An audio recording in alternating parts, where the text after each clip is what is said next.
인사하겠습니다. 안녕하세요.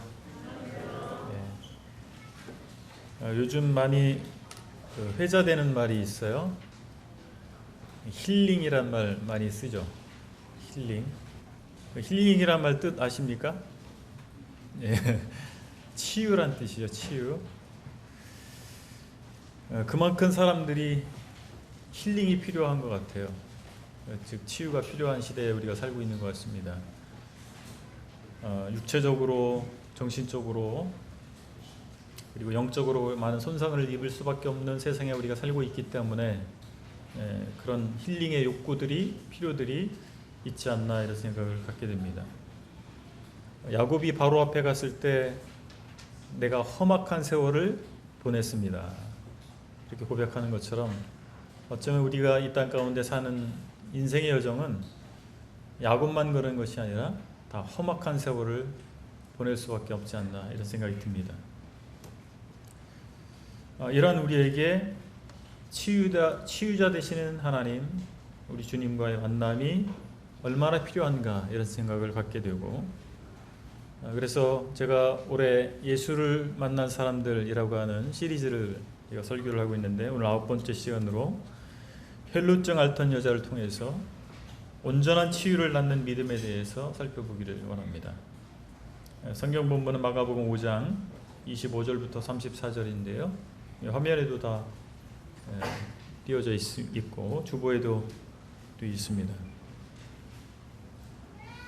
온전한 치유를 낳는 믿음은 먼저 간절함이 있는 믿음이다라고 하는 것입니다.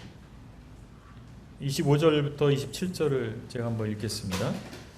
12해를 혈루증으로 앓아온 한 여자가 있어 많은 의사에게 많은 괴로움을 받았고 가진 것도 다 허비하였으되 아무 효험이 없고 도리어 더 중하여졌던 차에 예수의 소문을 듣고 무리 가운데 끼어 뒤로 와서 그의 옷에 손을 대니. 27절까지 읽었습니다. 잠시 이 여인의 처한 상황을 좀 생각해 볼 필요가 있습니다.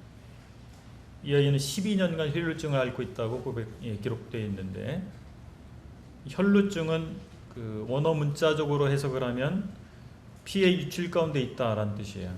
피의 유출 가운데 있다. 유출병이라고도 하는데,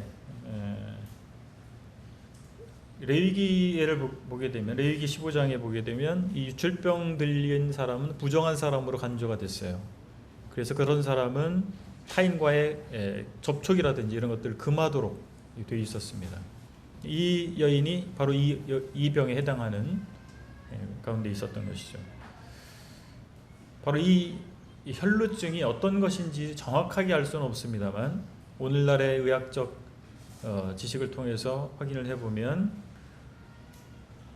계속해서 모세혈관에 문제가 혈관 조직에 문제가 생겨서 피가 계속 흘러나오는 병이라고 하는 것입니다. 그런 병이 출혈성 자궁 내막염 또는 자궁암으로 추정이 된다고 하는 것이죠. 요즘에도 자궁암 같은 경우도 일찍 발견한다면 치료를 할 수 있겠지만은 늦게 발견하면 치료가 불가능하겠죠. 대부분의 암이 그런 것처럼. 그러나 대부분의 경우에 일찍 발견한다면 치료가 가능할 것입니다. 그러나 이 고대 사회에서는 불가능한 질병이라고 생각이 됩니다. 12년간 이 병을 낫기 위해서 갖은 노력을 다했던 거예요. 그래서 의학적 도움을 많이 요구했으나 그때 당시 수술이라고 개념도 없었고 적절한 치료약도 없었기 때문에 이런 많은 의학적 도움을 요하는 이런 필요들이 채워지지 않았던 것이고, 오히려 재산만 탕진하게 되는 이런 상황에 처했던 것을 확인할 수가 있겠습니다. 그러면 이 여인의 심적으로는 어떻겠어요? 희망이 없는 거예요. 병도 낫지도 않고 의학적 도움을 받았지만 전혀 차도도 없고 돈도 없고 이제 그런 상황이 됐던 것입니다. 뿐만 아니라 그 여인이 가지고 있었던 질병 자체는 부정하다라고 사람들이 생각했기 때문에 사회적으로도 관계가 어려웠던 이런 사면 초가의 상태에 있는 여인이었다고 볼 수가 있겠습니다. 그래서 예수님이 온다는 얘기를 듣고 지나간다는 얘기를 듣고 이 예수님을 만나면 자기가 치유받을 수 있지 않겠는가, 그런데 정면으로 다가설 수 없었던 거예요. 왜냐하면 사람들에 의해서 이 여인은 접촉 금지, 접촉해서는 안 되는 사람이었기 때문에 뒤로 가서 군등들 틈속으로 가서 뒤로 가서 예수님의 옷을 만지게 됩니다. 이 여인은 간절함이 있었던 것이죠. 이 여인에게는 이 병을 치유할 수 있다라면 무엇이든지 할 수 있을 것 같은 그런 상황이 있었던 것입니다. 그 여인의 이 간절함이 그런 사회적 위험을 무릅쓰고 예수 앞에 나오게 됐다라고 하는 것입니다. 사회적 통념이 얼마나 무섭습니까? 우리 코로나 상황에서 사회적 통념이라고 하는 엄청난 압박 가운데서 우리 신앙생활을 하고 있는 거예요. 여러분 주일날 교회 나오는 것이 과거와 차이가 무엇입니까? 그 사회적 압박 가운데 우리 있다라고 하는 것입니다. 간절함은 우리를 치유의 길로 인도한다는 사실입니다. 오늘도 환자들이나 그 가족들은 풍문에 민감합니다. 뭐가 좋다더라. 구충제까지 먹는다는 얘기 있어요. 예. 그것이 치유하게 될 수 있다. 암에 걸린 사람들은 뭐든지 해봅니다. 이제 죽을 수밖에 없잖아요. 살 소망을 잃어버렸기 때문에 그 간절함이 무엇이든지 하게 만드는 것입니다. 마치 지푸라기라도 잡는 심정으로 시도하게 되는 것이죠. 형제자매 여러분 사는 동안에 어떤 절박한 문제를 만난 적이 있으십니까? 정말 절박한, 이건 반드시 해결해야 되는, 그런데 내 주변에서 그 방법을 찾을 수 없는, 절망적이라고 할 만큼 위기를 경험해 보지 않은 사람, 아직 인생의 쓴맛을 모른다고 할 수 있습니다. 인생의 의미를 제대로 하려면 그런 경험이 필요하다, 이런 말을 하기도 합니다. 그런 가운데 있는 것은 우리로 하여금 이 세상의 합리적인 방법이라든지 과학적 방법이라든지 또 나의 능력이라든지 그런 것이 부질없다는 것을 깨닫게 되는 과정입니다. 그러면서 하나님께 나오게 되는 것이죠. 하나님을 찾게 되는 것입니다. 그래서 이 간절할 수밖에 없는 상황이 꼭 나쁜 것만은 아니라는 것이죠. 그것을 통해서 우리가 하나님을 찾을 수 있기 때문에, 그래서 하나님을 만날 수 있기 때문에 그런 간절할 수밖에 없는 그 절박한 상황이라고 하는 것이 우리 인생에 찾아오게 됐을 때, 그것은 우리가 하나님이 필요하다는 시그널, 나에게 정말 주님이 필요하다는 시그널입니다. 내가 정말 주님을 찾고자 하는 마음이 일어나도록 하게 하는 그런 신호라고 하는 것을 우리 생각해 볼 수가 있습니다. 저는 이제 주님밖에 없습니다. 하나님, 제가 어떻게 해야 되겠습니까? 빌립보 간수가 옥문이 열려서 제수들이 다 도망가고 자기는 이제 십자가형을 당할 수밖에 없는 그런 상황에 놓이게 됐을 때 어떻게 해야 내가 구원을 받을 수 있겠습니까? 이 절박한 고백을 하게 됐을 때 바울을 통해서 복음이 전해지고 그가 거듭나는 체험을 자신이 뿐만 아니라 자신의 가족들까지 구원받게 되는 체험을 했던 것을 봅니다.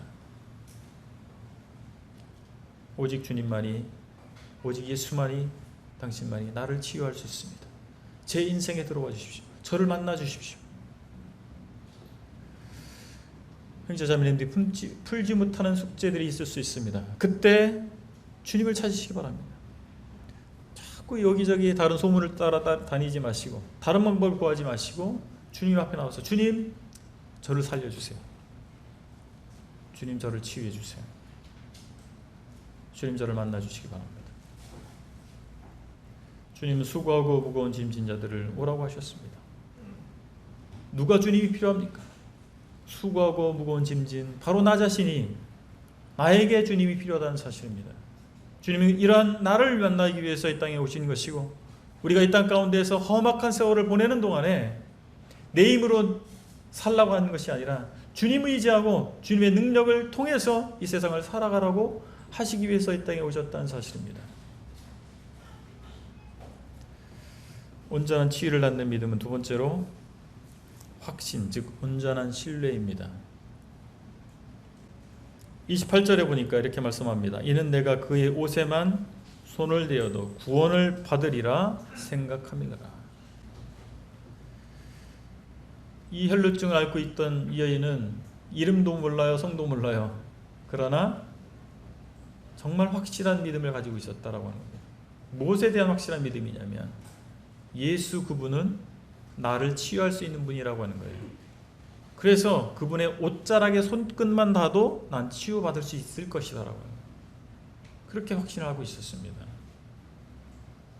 바로 그것은 예수 그리스도께서 그냥 사람이 아니고 그냥 랍비에 지나지 않는 분이 아니라 하나님의 메시아라고 하는 사실이에요.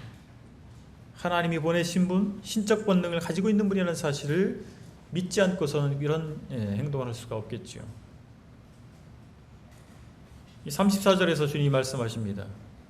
이 여자의 믿음이 그 여자를 구원했다라고. 주님 평가하신 것입니다. 바로 이 상황을 주님은 해석하시기를 이런 기적이 어떻게 이루어졌는가를 해석해 주셨는데 뭐냐면 이 여자가 믿었기 때문에 이 기적이 일어났다라고 하는 것입니다. 주님은 그 능력을 갖고 계십니다. 치유의 능력을 갖고 계십니다. 우리 주님께서는 우리의 모든 문제를 해결하실 수 있는 분이십니다.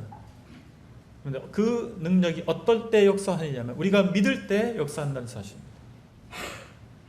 우리가 믿음으로 주님의 옷자락에 손을 댔을 때 그 역사가 일어난다는 사실입니다. 성경적 신앙은 마음으로 믿은 바가 행함으로 나타난다는 사실을 보여줍니다. 우리 잘 아는 마태복음 7장 16절 이하의 말씀을 보게 되면 그들의 열매로 그들을 알지니 가시나무에서 포도를 또는 엉겅퀴에서 무화과를 따겠느냐. 이와 같이 좋은 나무마다 아름다운 열매를 맺고 못된 나무가 나쁜 열매를 맺나니 좋은 나무가 나쁜 열매를 맺을 수 없고 못된 나무가 아름다운 열매를 맺을 수 없느니라. 성경에 나타난 믿음은 행함과 연결이 되어 있습니다. 믿음 따로 행동 따로가 아니라 성경적 믿음을 갖는 사람은 예수 그리스도에 대한 진정한 믿음을 갖는 사람은 행함이 따라오게 되어 있다라고 성경은 보여주고 있습니다. 그리고 그 믿음대로 행하는 것이 바로 축복의 통로란 사실을 또 보여주는 것입니다. 우리가 어떤 열매를 맺을 것인가? 우리가 어떤 나무인가? 이것에 의해서 어떤 열매를 맺을 거니까 결정되는 것입니다. 우리가 어떤 믿음의 정체성을 가지고 있는가에 따라서 믿음의 열매가 결정되는 것입니다. 우리가 예수 그리스도를 믿는다 할 것 같으면 절대자신 하나님을 믿는다 할 것 같으면 우리를 치유하시는 그분을 믿는다 할 것 같으면 우리 삶 가운데서 그 결과가 나타나게 될 것입니다. 어떤 사람들이 예수님 믿는다고 하는데 그 삶은 피폐해져 있어요. 이론에만 밝은 사람들이 있습니다. 사변적이라고 하죠. 사변적. 저도 못지않게 공부를 하고 있는데 하면 할수록 사람의 그 신학이라고 하잖아요. 신학적 그 논리와 이런 추론이라고 하는 것이 어떨 때는 참 무의미하다는 생각을 들 때가 많습니다. 왜 무의미한 그 신학 자체가 문제라고 생각하지는 않습니다만 인간의 이성의 논리의 결론과 추론이라고 하는 것이 얼마나 미약한 것인가, 얼마나 연약한 것인가를 고백하게 되는 것입니다. 그래서 믿음이 아니고는 하나님에 대한 어린아이와 같은 믿음이 아니고는 우리 삶 가운데에서 믿음의 역사는 일어나지 않을 것입니다. 우리가 예배를 드려야 되겠다라고 하는 믿음을 갖고 있다면, 우리는 마땅히 예배자로 부름을 받았다라고 하는 믿음을 갖고 있다는 것 같으면 무슨 일이 있어도 예배 드리러 와야죠. 그렇지 않습니까? 예배 드려야 됩니다. 예배를 드리지 않는 것을 통한이 여겨야 되죠. 우리가 복음을 전해야 된다고 하는 것이 하나님이 우리에게 주신 가장 큰 영역이라고 하는 것을 믿고 있다 할 것 같으면 복음을 전해야죠. 그렇지 않습니까? 내 이웃을 내 몸과 같이 사랑하라고 하는 것이 주님께서 우리에게 주신 사명이라고 우리가 믿고 있다 할 것 같으면 나에게 좀 껄끄럽게 하는 사람들, 내가 용서하기 어려운 사람들, 이런 사람들에 대해서 자비를 베풀지 않겠습니까? 그래서 우리가 믿는 것과 우리 행함이라고 하는 것의 이 갭의 크기가 얼마나 큰 것인가, 신앙생활 하면서 저는 참 그런 고백을 합니다. 주님, 저는 아직도 멀었습니다. 이 갭이 너무 큽니다. 근데 우리가 정말 주님께 의지해야 되는 이유가 무엇입니까? 주님, 저에게 믿음을 주십시오. 더 큰 믿음을 주십시오. 그리고 정말 믿은 대로 살 수 있도록 해주십시오. 어떻게 보면 우리가 기도해야 할 기도 제목 중에서 가장 큰 내용이 아닐까 생각하는 것입니다. 가장 우선순위에 둬야 될 기도 제목이 아닐까 생각하는 것이죠. 우리가 주님에 대한 확신을 갖게 되면 평강이라고 하는 것을 경험합니다. 여러분, 평안을 경험하고 계십니까? 여러분 삶 가운데서 그 평안이 내 것이 되고 계세요? 아니면 믿음 안에 있는 어떤 형제님의 것이 되고 계십니까? 흥미로운 말씀인데 요한복음 20장 19절에 보면 이렇게 말씀하고 있어요. 이날 곧 안식구 첫날 저녁 때 제자들이 유대인들을 두려워하여 모인 곳에 문들을 닫았더니 예수께서 오사 가운데 서서 이르시되 너희에게 평강이 있을지어다. 제자들이 어떤 상황이었습니까? 두려워서 문을 걸어 잠그고 숨어 있었던 거예요. 평강을 경험할 수 없는 상황입니다. 그 환경적으로 평강을 경험할 수 없어요. 그런데 주님이, 부활하신 주님이 문을 통과해서 들어오셨어요. 그리고 뭐라고 말씀하십니까? 주님의 첫 마디는 무엇입니까? 너에게 평강이 있을지어다. 그 말 한마디가 그들에게 평강을 준 것입니까? 아니면 상황이 바뀌었습니까? 그 주님의 말씀이에요. 근데 그냥 보통 말씀이 아니라 부활하신 주님의 말씀입니다. 부활하신 주님이 그들 가운데 나타난 것이죠. 제자들은 부활하신 주님을 만나기 전까지 두려움에 떨고 있었습니다. 근데 부활하신 주님을 만나고 나서 그들은 엄청난 변화를 겪게 되는 것입니다. 인생의 반전, 그들의 삶의 반전이 일어나는 것입니다. 왜요? 부활하신 주님을 만났기 때문에. 부활하신 주님을 만나는 것이 진정한 평강을 경험하는 것입니다. 여러분이 예수 그리스도를 믿을 때 어떤 예수를 믿으셨습니까? 죽고 끝나신 분을 믿으셨습니까? 아니면 죽음을 이기시고 부활하신 그분을 믿으셨습니까? 다만 내 죄를 그냥 해결해 주신 알지 못하는 이스라엘의 어떤 사람으로 알고 믿으셨습니까? 아니면 나의 삶의 주인 되시고 부활하셔서 살아 역사하시는 하나님, 내 삶을 책임지시는 하나님, 내게 새로운 생명을 주신 하나님으로 여러분 믿으셨습니까? 바로 후자의 믿음, 부활하신 예수 그리스도를 만나게 됐을 때 우리 마음 가운데 진정한 평강을 경험하게 되는 것입니다. 참된 평강은 내가 평강해야지, 평안해야지, 긍정적으로 생각해야지, 그렇게 해서 되는 것이 아니라 우리 주님을 제대로 만나게 됐을 때 그 주님이 내 마음 가운데 들어오실 때 알지 못하는 이유로 평강을 경험하는 것이죠. 우리가 주님을 만나면 구원에 대한 확신이 생기는 거예요. 부활하신 예수님을 제대로 만나면 구원에 대한 확신이 생기는 거예요. 하나님의 사랑을 내가 체험하는 것입니다. 불안해하지 않는 것입니다. 제대로 예수님을 만나게 되면 그 불안함이 사라지는 것이죠.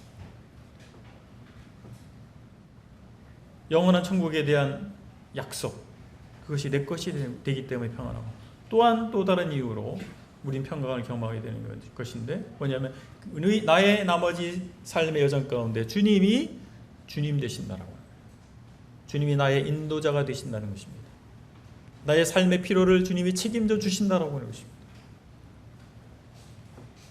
그러니까 예수님을 제대로 만나게 되니까 어떤 일이 발생하냐면 내 진로 문제가 그렇게 걱정되지 않는 거예요. 취직을 어떻게 할까? 학교를 진학을 어떻게 할까? 누구랑 만나서 결혼할까? 어떻게 먹고 살까? 이런 문제들이 예수님 만나기 전과 후에 큰 차이가 납니다. 아예 모든 근심 걱정이 사라진다, 뭐 그러면 정말 경제에 이르는 사람이겠지만 그 정도까지 될 수 없었다 할지라도 내 마음 가운데 그런 염려와 이런 것들을 주님께 맡길 수 있게 되는 것입니다. 그래서 형제자매님들이 고민하고 있는 그 문제에 대해서 부활하신 예수님, 나의 삶을 위해서, 내 새 생명을 위해서 자신의 목숨까지 내어주신 그 예수님께 믿고 우리가 맡기는 것입니다. 그분이 나의 삶을 책임져 주실 것이라고 하는 것입니다. 그러면 여러분의 자녀들이 대학을 어디로 갈지 그렇게 염려하지 않으셔도 됩니다. 대학 다 가요. 그렇지 않습니까? 먹고 살게 하시지 않겠어요? 우리 주님께서 목숨까지 내어놓으셨는데 우리를 책임지시지 않겠습니까? 그리고 조금 불편할 뿐이죠. 돈이 조금 적으면 조금 불편할 뿐입니다. 이 땅 가운데 사는 날. 그러나 잠시 잠깐 동안 사는 것이고 우리 영원한 천국을 약속받았지 않습니까? 온전한 치유를 낳는 믿음은 마지막으로 정체성의 변화와 신앙 고백을 하게 한다는 사실입니다. 29절부터 나머지 구절을 읽으면 이에 그의 혈류 근원이 마름에 병이 나은 줄을 몸에 깨달으니라.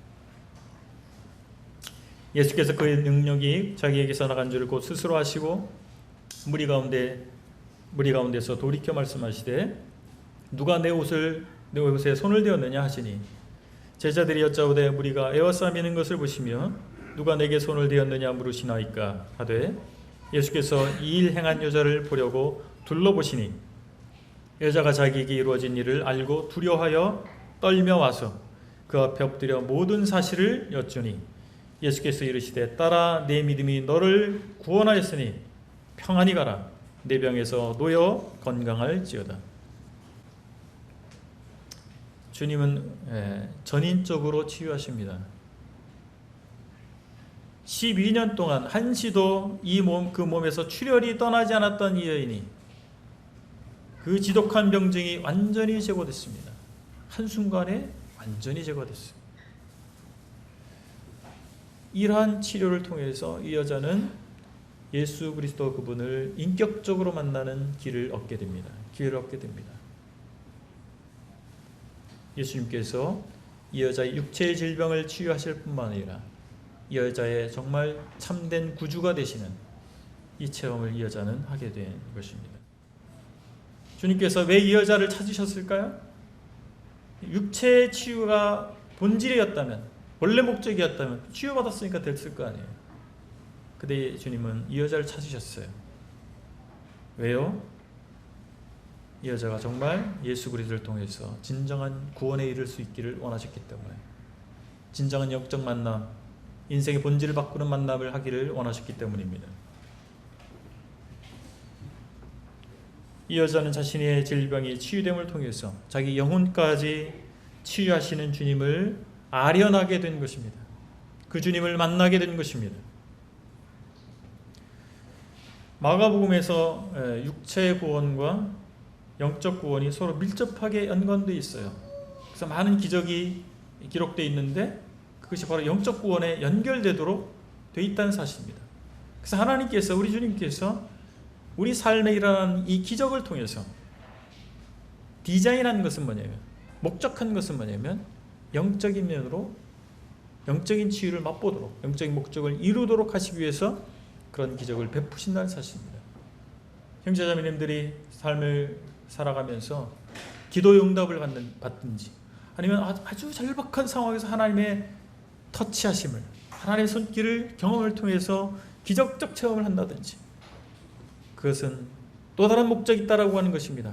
그 자체가 목적이 아니라 우리가 정말 주님을 인격적으로 영적으로 새롭게 발견하는 그런 만남을 하기를 주님 원하시기 때문이라는 사실입니다. 이 여자는 부정한 죄인이라고 하는 정신적 영적인 굴레로부터의 해방을 이제 맛보게 되는 것입니다. 주님께서 말씀하셨어요. 구원하였으니 너는 가서 내 믿음이 너를 구원하였으니 평안히 가라. 평안히 가라. 내 병원에서 놓여 건강할지어다. 사회적으로 고립된 여자였어요. 단순한 육체적 질병이 아닙니다. 사회적으로도 고립된 여자였어요. 근데 이 모든 족쇄를 주님이 풀어주시는 겁니다. 그러니까 새로운 아이덴티티를 갖는 것입니다. 새로운 정체성을 갖게 되는 것입니다. 주를 만난 사람들은 자신에 대한 새로운 정체성을 갖게 됩니다. 여러분 그렇습니까? 새로운 정체성을 갖게 되셨습니까? 우리 주님 때문에 우리는 전인적 변화를 맛보게 되는 것입니다. 저도 청소년 시절 저를 생각해 보면 자존감이 굉장히 낮았어요. 뭐 공부도 그렇게 뭐 잘하지 않았어요. 잘하지 못했어요. 운동도 별로였어요. 남자들은 운동도 잘해. 공부를 잘하든지 운동을 잘하든지. 운동도 뭐 그렇게 잘하는 게 아니고.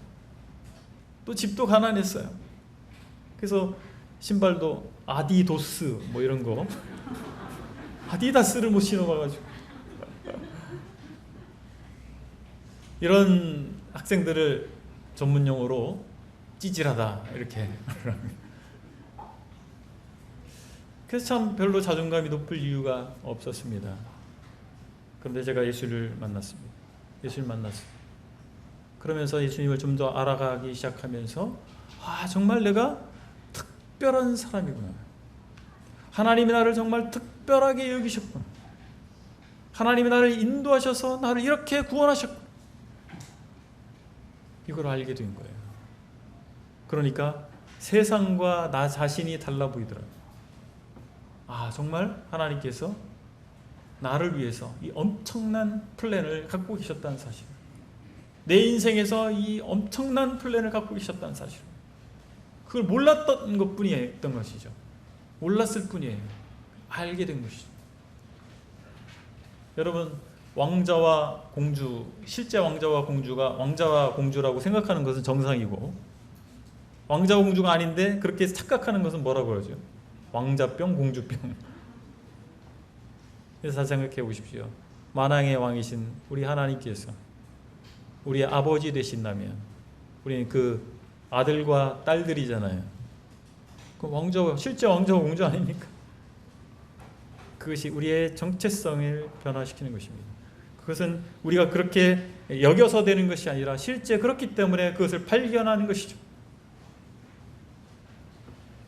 그래서 이러한 치유는 예수 그리스도 그분을 인격적으로 만나게 될 때 자연스럽게 일어나는 현상인 것이죠. 그것은 우리 속에 있는 것이 아니라 밖에서부터 내 안으로 들어오는 것입니다. 우리 주님으로부터 나에게로 오는 것이죠. 주님이 나에게 주시는 것이죠. 그래서 구원은 내가 이루어내는 것이 아니라 주님이 나에게 주시는 것이죠. 구원은 그래서 선물과 같은 것입니다. 그녀는 놀라움과 존경의 마음으로 예수님 앞에 나왔어요. 그래서 모든 사실을 털어놓습니다. 33절을 보니까 모든 사실을 다 고백을 합니다. 나는 어떤 여자였고요. 난 어떤 사람이었고요.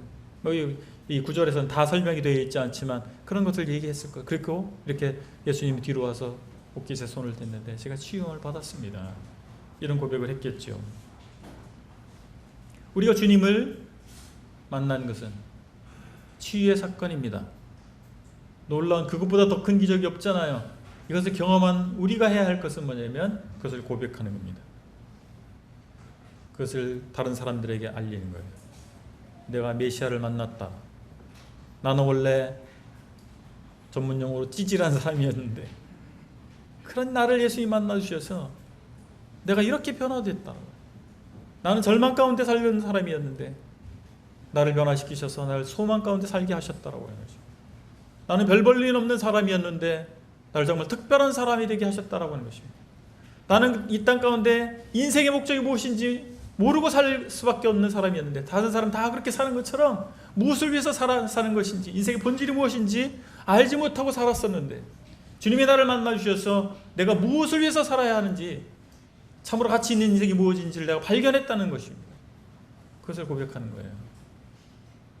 그것을 고백할 때 주님이 높임을 받는 것입니다. 내가 한 게 아니잖아요.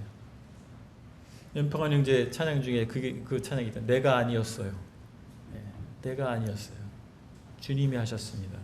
그러면서 주님이 높여지는 거예요. 주님 영광을 받는 것입니다. 주님 우리를 구원하신 목적이 우리의 신앙 고백을 통해서 이루어지는 것이죠. 우리의 간증을 통해서 이루어지는 것이죠. 그리고 우리의 간증은 강력한 메시지입니다. 어디 먼 나라 얘기가 아니잖아요. 책 속에 있는 얘기가 아니잖아요. 내 체험이지 않습니까? 이것보다 더 강력한 거 없어요. 내 강력한 메시지가 되는 것입니다. 그리고 우리 자신을 보호하게 됩니다.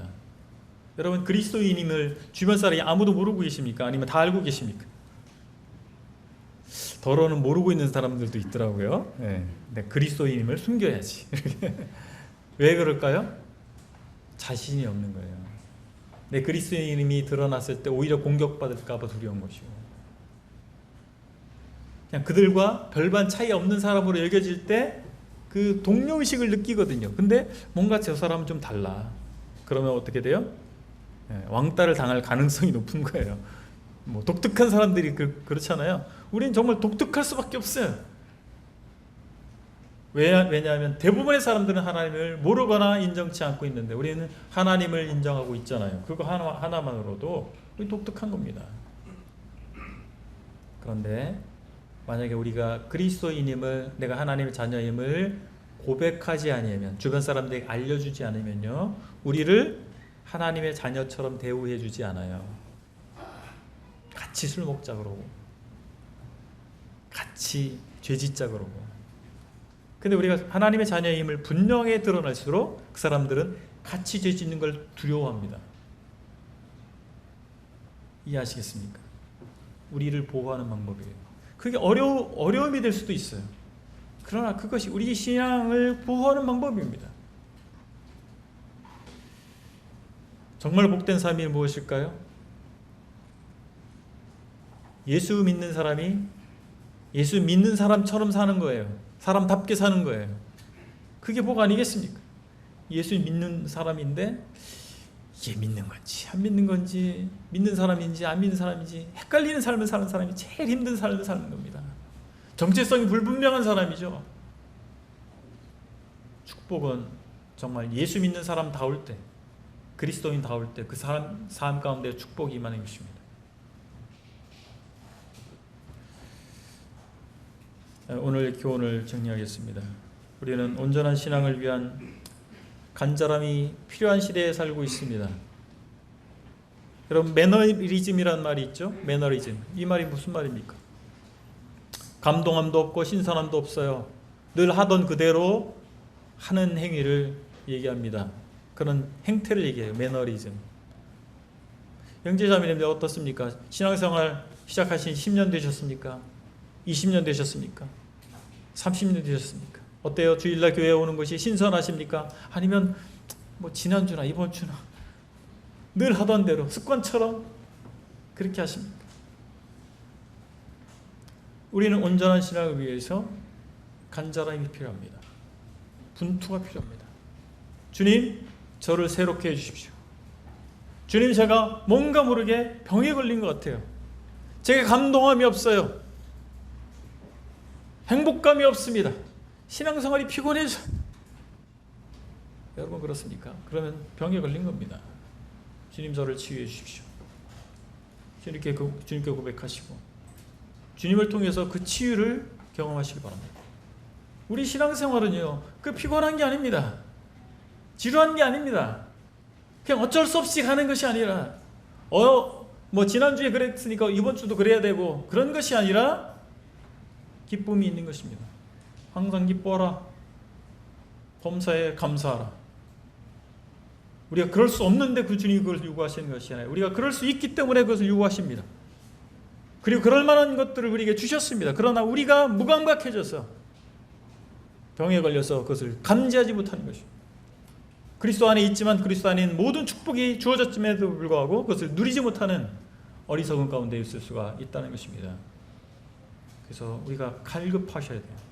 주님의 말씀을 갈급하시고 주님께서 우리에게 주시는 이 복락들에 대해서 갈급하시고 우리가 깨어나기를 소망하셔야 됩니다.